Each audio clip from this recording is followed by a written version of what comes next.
একজন লোকের দৌড়ানোর গতি তার হাঁটার গতির 3 গুণ। লোকটি নির্দিষ্ট দূরত্বে দৌড়ে গিয়ে হেঁটে ফেরত আসেন, মানে যাচ্ছে দৌড়ায়, আসতেছে হেঁটে।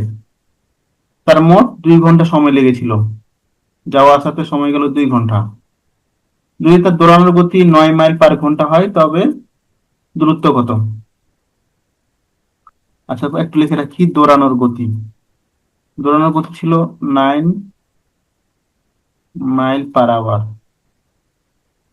প্রথমটা কি বলছে? দৌড়ানোর গতি হাঁটার গতির 3 গুণ। তাহলে বলতে পারি অতএব হাঁটার গতি, তাহলে কত বলবো? 9/3 সমান 3 মাইল/আওয়ার। এটা আসে, বুঝছো মনে হয়। হুম।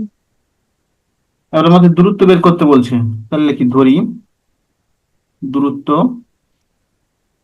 d mile.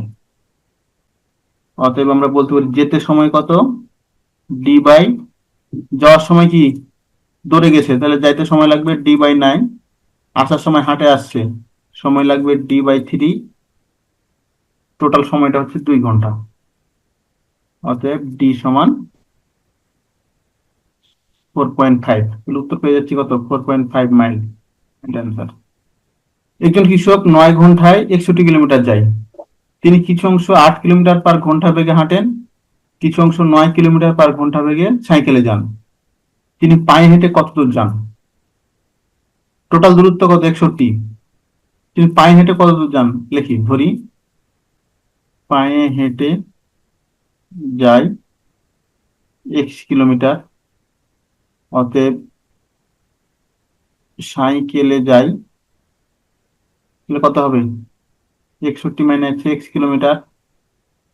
তাহলে এখান থেকে বলতে পারি যখন পায়ে হেঁটে যাবে সময় কত লাগবে? এক্স গেছে, এক্স পায়ে হেঁটে স্পিড হচ্ছে 8,